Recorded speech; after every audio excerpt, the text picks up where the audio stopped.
वातावरणमा नराम्रो असर गर्छ। विपद र जलवायु न्यूनीकरण गर्न हामी सबै अघि सर्नुपर्छ। धन्यवाद। यस कार्यक्रमका सञ्चालकज्यू, सभाध्यक्ष महोदय, निर्णय मण्डल अथुरी तथा विशिष्ट अतिथि मङ्गलपुरको न्याय आवेदन गर्दछु र आगामी 2022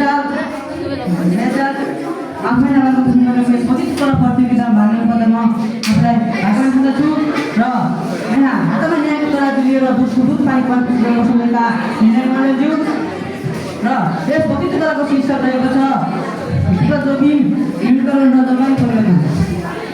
सर्वप्रथम विपद हुने के हो? विपद हुने कुनै स्थानमा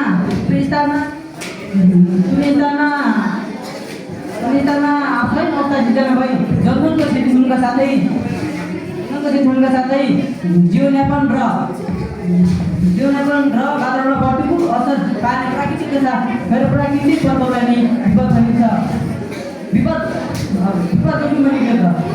भूकम्प, बाढी पहिरो, चट्याङ आदि जस्ता समस्याहरूबाट बच्नका लागि अप्नाइनुपर्ने सुरक्षित उपायलाई नै विपद जोखिम भनिन्छ। अब म जलवायु परिवर्तनको बारेमा केही कार्यक्रमको गरेको छु। जलवायु परिवर्तन पृथ्वीमा पानी लागु अवस्था परिवर्तनलाई जलवायु परिवर्तन भनिन्छ।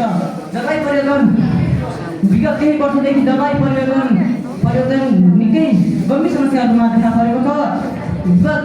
जलवायु परिवर्तनका धेरै कारण छन् जसले पृथ्वीको जीवनमा नराम्रो असर गरेका छन्। विभिन्न प्रकारका बाहिरी राजनीतिक कारणले यसो गर्छ जसमा पृथ्वीको कक्षमा परिवर्तन, भूकम्प, जलवायु विस्फोट र मौसममा परिवर्तन जस्ता धेरै कुराहरू पर्छन्। जलवायु परिवर्तनका कारण जलवायुमा नराम्रो असर गरेको छ। जसका कारण हिमनदी पहिरन वर्षा अनियन्त्रित बन्दै गइरहेको छ र यस्ता धेरै परिस्थितिहरू गर्दा हाम्रो वातावरणमा रहेको असन्तुलनले बढावा दिइरहेका छन् जसका कारण हाम्रो वातावरणमा नराम्रो असर परेको छ। अब मैले जलवायु परिवर्तन हामीले कसरी नियन्त्रण गर्न सकिन्छ यस बारेमा बताइरहेको छु।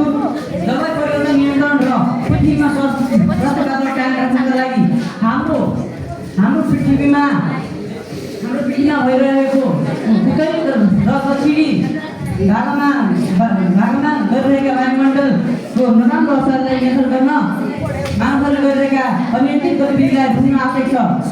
यदि यी परिवर्तन यसरी नै चलिरह्यो भनेदेखि हाम्रो ग्रहको उत्तरी र दक्षिणी भागमा रहेको जनजीवन नै समाप्त हुन सक्छ। त्यसकारण मानिसहरूले गरिरहेका यी गलत कामहरूलाई रोक्न आवश्यक छ।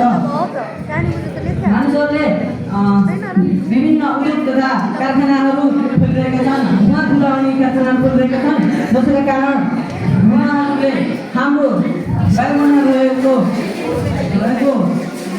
वातावरण प्रदूषणलाई अत्यन्तै रूपमा बढाउने गरेका छन्। यस्ता परिवर्तनमा हामीले समयमै व्यवस्थापन गर्न सक्यौँ भनेदेखि